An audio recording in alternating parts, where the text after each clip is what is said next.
Welcome into Payoff Pitch. We are Action Network's MLB betting podcast. It is Monday, August 14th. Short slate today, 9-gamer to discuss. Brendan Glasheen joined by two of our very best who cover baseball at Action Network, the author of Opening Pitch, Sean Zerillo, and BJ Cunningham, who wears several hats at this company and does a fine job at what he does. We're live Monday, Tuesday, and Friday during the baseball season. Please rate, review, and subscribe to the podcast if you haven't done so already. Plenty of edges and plenty of good info coming your way here the next couple of weeks into September before the regular season wraps. You get those edges with these bigger slates, and then when we get to the playoffs, it gets a little more tricky. But if you haven't joined the ride yet, consistently, please do at Payoff Pitch. We've got a little bit to get to, though. Best bets, as we normally start with, Zerillo. When you look at this board, it's a shorter board, as I mentioned. What jumps out to you, and where do you have an edge for a best bet? Yeah, going with the fish, Miami Marlins at plus 130, like them down to about plus 115.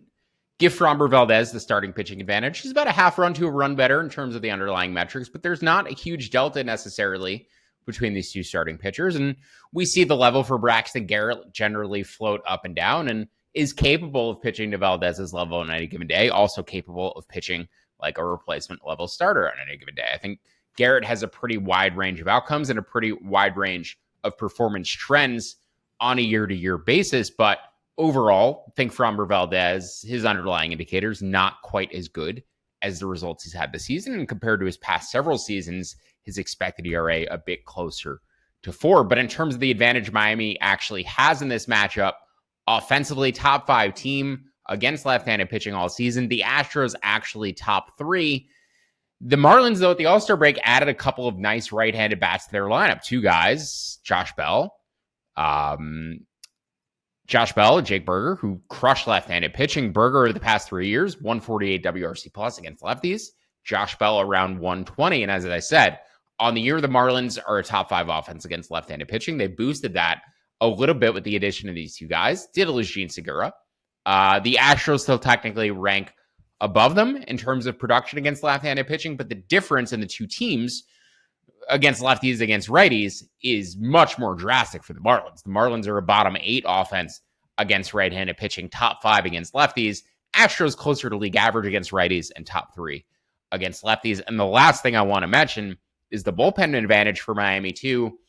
On the year, the Marlins, I believe, ranked 3rd in expected FIP from their relievers. And since the trade deadline, they added David Robertson. The gap is closer to about a top 5 bullpen and a league average bullpen. I believe Houston might have even fallen into the bottom 20 since the trade deadline. So Miami bullpen advantage. Offense is fairly comparable, slightly into Houston. Starting pitchers fairly comparable, slightly into Houston, but made the Marlins closer to plus 110, plus 105 in this matchup. So anything at plus 115 or better, a bet for me on Miami. Outside of one appearance against Philly, Robertson's been pretty good. He's been nails here for the Marlins since being acquired at the trade deadline. What about you, BJ Cunningham? A best bet for you on this Monday, 9-game slate. Yeah, I like the Giants at plus 120 at home against the Rays. I think we have a conversation here about Tyler Glasnow because, his ERA has been good. He's around a 3.1, but his expected ERA is almost a full run higher at 4.05. And I mean, listen, there's no denying that Glasnow has some of the best stuff in baseball. Whether his stuff plus, K per 9 rate, whiff rates, all of it is just off the charts. But the problem for him, Brennan, is when he gets hit, he gets smashed. I mean, he has literally the lowest barrel rate of any qualified starting pitcher in Major League Baseball, 15.2%. He's 4th percentile in hard hit rate allowed. He's got a 447 expected weighted on base average on contact. You don't usually use that metric for anything, but for here, it's actually relevant. And that's just really bad because his fastball is getting crushed way more than he's used to. It's allowing a 376 expected weighted on base average. His slider, is allowing a 244 expected batting average. This is not the elite numbers that we're expecting from a guy like Tyler Glasnow, who's a Cy Young candidate. And I mean, listen, the Giants are going to go with a opener here. It looks like it's going to be Ryan Walker for a few innings, and then and they're probably going to throw quite a few lefties here at the Rays because they do hit lefties worse than they do hit righties. Sean Manaea is waiting there. They might go to him after Walker. He's actually been really good over his last 4 or 5 appearances, only giving up a couple runs here or there. So I don't think there's this huge edge here for the Rays in terms of the pitching matchup. And the Giants bullpen is really good. Even when they get beyond Manaea, they're fourth best xFIP, lowest walk per nine rate, a top 10 team in terms of pitching plus and stuff plus. So I only have the Rays projected at minus 102. So I'm going to take the value on the Giants at plus 120. I may as well piggyback here because this is one of my final bets as well. I also like the Giants. We bet them down to about plus 118, bet them closer to plus 130. BJ, do you have Wander Franco projected in tonight or no? I was just going to bring this up. Oh, gosh. Because I have him out. I'm assuming he's going to be out. So I I'm haven't curious seen if you had him in. I don't. I have him in as of now. Yes. Okay. Yeah. So it's an even bigger edge once you pull him out. Yeah, I'm assuming exactly. he's going to be out. We don't need to get into the weeds on this, but why? Yeah, I'm assuming for the foreseeable future, Wander will not be in their lineup. All right, so a couple of dogs as best bets on this Monday. Let's move on and find out if we're going to fade the public. 79% of the bets, 95% of the cash. I think that's slightly ticked up. 74% of the bets, 96% of the cash. Now, looking at the action app, we are looking at an under between the Yankees and the Braves. Yankees-Braves, our featured matchup for fade the public. Clark Schmidt on the mound for New York. Max Fried for Atlanta. Zerillo, are we tempted to go to an over this matchup? Not at Yankee Stadium. They're down in the ATL. Yeah, a little bit tempted by the under here, not towards the over. Now, the reason why I'm probably laying off is because the Braves score 3 to 4 runs in the first inning of every game. They're incredibly frustrating bet unders and money lines against because they score in the first inning every time. It's not just like the fact that their offense is historically good. They're historically good, especially in the first inning. So your bet just feels immediately dead when you bet unders or money lines against them from the jump. I made this total closer at 8.7. It is a new series, so we do not have confirmed umpires yet. That might change my analysis to a degree. If I got plus money on an under 9, probably consider it. If I got up to minus 118 on under 9.5, would probably consider it. But need to see where the market goes on this. Need to see where the umpires are assigned. And the weather here isn't necessarily, super helpful for an under 90 degrees at first pitch. Slight wind blowing in, but nothing to really impact the total. Truist Park typically plays about 45% above the major league average. So haven't moved the park factor for tonight. May or may not, depending on the umpires. BJ, where's your projection at for total runs, Yankees, Braves? And is there an edge to ride with the people and take the under, or does it go to the other direction to the over? Yeah, I projected 9.3 runs for this game. So I'm pretty much in line with what the market has. Yankees and Braves are both top 10 teams against the Yankees are a top 10 team against left-handed pitching, and the Braves are number 1 team against any arm you want to throw out there. So yeah, for me, it's a pretty easy pass. Well, we love utilizing our Action Network Pro section to identify these particular edges. Don't fade the public, gentlemen, Zerillo, BJ, people out there listening. Don't fade the public when it comes to investing in skincare, because I should mention that Caldera Labs, our new friends here at Action Network, part of our podcast these days, they are the leader in men's skincare. Clinical trials found that 94%, that's a pretty big percentage, a pretty big edge as it pertains to people being involved. Clinical trials found that 94% of men's skincare showed an overall younger looking appearance after using Caldera Lab for just a few weeks. For our audience, you have an exclusive offer. I have the product right here. I use it. I feel great every time I host this podcast. And it makes myself feel a little better riding with the people, even though it's a little scary sometimes. Bet on Caldera Labs when it comes to your skincare. We have an exclusive offer. Their best offer anywhere. Use the code PITCH. Get it? Payoff pitch. Pitch, P-I-T-C-H at calderalab.com and get 20% off right now. That's 20% off with the code PITCH at calderalab.com. Make an unforgettable first impression that leads to the charming words, "You look younger." And then for our purposes, get richer if you bet the under, but with caution. So people out there that are betting the Yankees and the Braves under, good for you. Caldera Lab approves. Underdogs. We have got a consensus underdog for today's slate. Zerillo, why don't you tell us who it is and why it makes sense to you? Well, actually, why the line has an edge and why it makes sense to you to bet the underdog. Yeah, Colorado Rockies projected them closer to plus 145 here, made the total 11.5. Chris Flexen expected ERA over 7. Merrill Kelly wasn't 100% sure he was going to make this start. Left his last start, seemed like he tweaked something. Initially was concerned it was going to be, Tommy John or something uber serious with the way he reacted, with the way the training staff come out. He's back here 5 days later on normal rest, but going to Colorado, never a lovely place for pitchers to go. But yeah, even making Kelly as good as he is on a normal day, low fours type ERA projection. Chris Flexen, as bad as he is, expected ERA is set at 7. I'm using a model weighted projection for him closer to 6. So very much a replacement level starter. I made Arizona minus 180 for the first 5 innings, but their bullpen compared to Colorado's bullpen is nowhere near the difference between the two starting pitchers. So plus 143 for the full game is where I projected Colorado. You could bet them to plus 155 or better. Currently, or at least where I bet them at plus 190. So a pretty substantial edge here for the full game. As I said, the first 5 inning line looks about right to me. So I know BJ sees an even bigger edge on Colorado in this matchup. And the Rockies generally a team you're okay betting against righties and not against lefties. They're historically bad against lefties. So look to avoid them against lefties, but today's matchup seems okay. BJ, please. Yeah, I mean, this is one of those situations where I think me and Sean both can't sit here and say that Colorado has any discernible advantages over Arizona, other than the fact that the price is insanely too high on Merrill Kelly, who's honestly an average starting pitcher. And if you look what Arizona's done offensively over the last 30 days, they've been a below average offense. So there's not really much I can sit here and say like, Colorado's got this or that, but Arizona's been average in a lot of these categories that we talk about. So for them to be minus 240 on the road, even if it is against Chris Flexen, and he could very well implode here in the first inning. I mean, I projected Arizona at minus 126. So it's a pretty significant edge for me. So I like the price at plus 190. And just consider too, like Kelly didn't throw a pitch after the injury. He just left.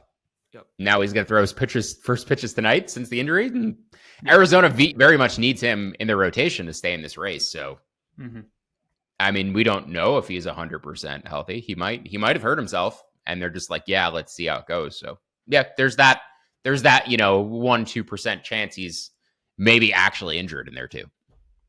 Yeah, it's reminiscent of the Max Scherzer discussion early in the year when they said, yeah, we're just going to, well, he actually really said it himself. I'm going to figure it out and want to pitch, despite the fact he was not completely 100%. But we don't know that. Yeah, and then he definitely disappeared for a week, probably got a injection of some sort, and came back pitching much better. So amazing what a week off will do, when you quietly maybe get something injected into your back and shoulder.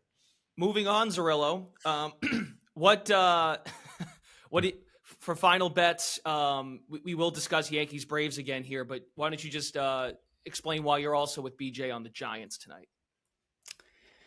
Yeah. So Wander Franco probably not being in the lineup. I'm not sure how much the market has taken that into account. With him in the lineup, I'd probably make this closer to plus 120 or, minus 120 for the Rays. Without him, I make it closer to minus 108.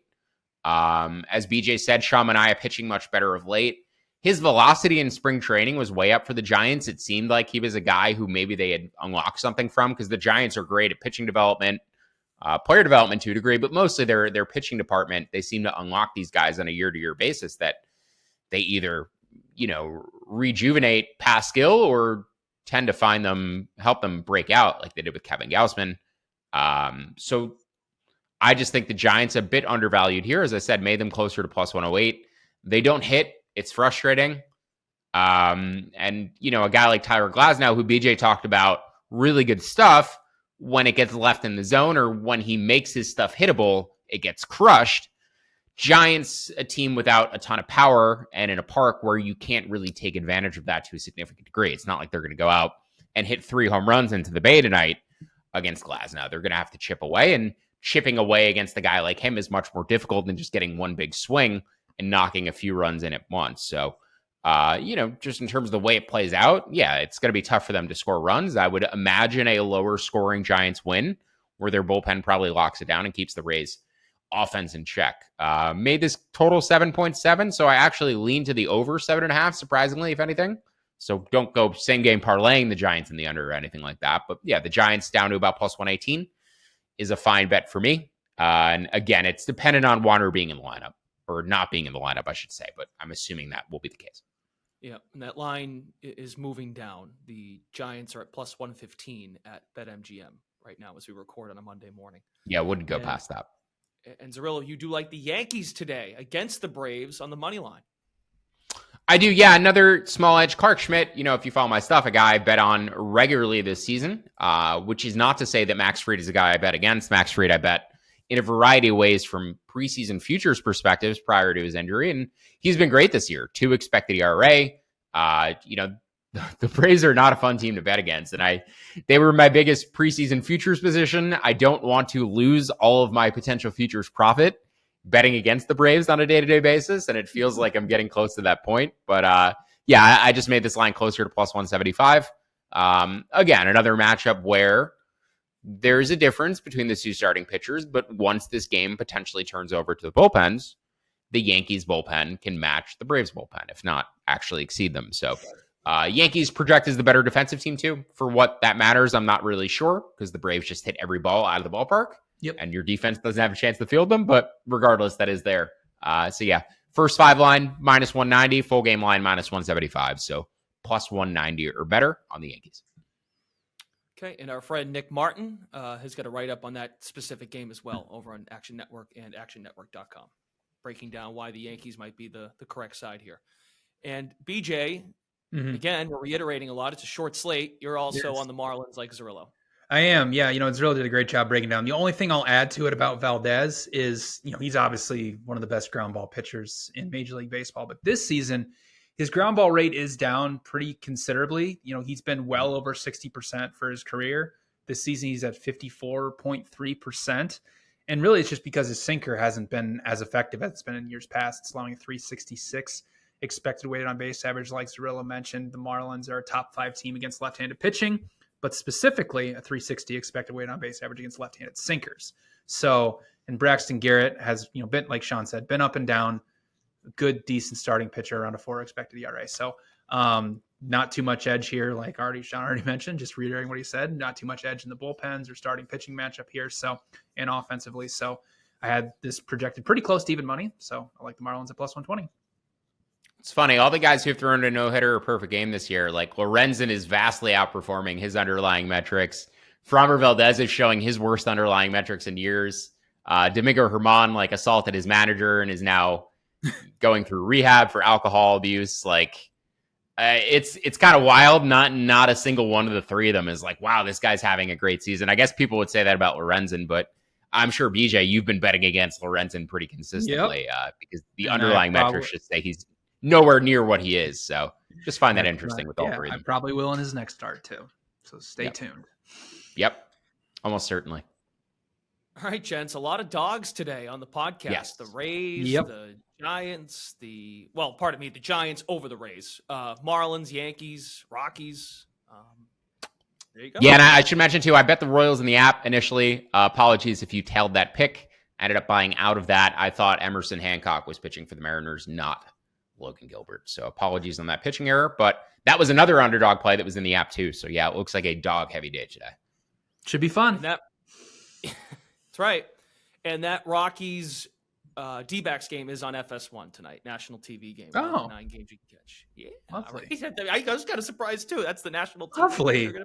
Didn't want to put Braves Giants on FS1? Okay. Yeah, no kidding. Braves Yankees. They heard the people like runs. They saw that total of 11.5. They're like, give it to us. All right. You It's can like how the UFC Zerillo. keeps sticking awful heavyweight main events just because they think people want the heavyweights. We don't want the heavyweights. We just want a good game. Find Zerillo and BJ Cunningham in the Action app should they add anything else to this shorter Monday card and what they might like for today. And again, as I've said off the top, please leave a rating on the podcast, a review as well. And we look forward to having you with us the rest of the year. If you are new to the show, because we always have people checking us out for the first time. So we greatly appreciate that. We are back, Payoff Pitch. We are back on Tuesday. We're back tomorrow morning.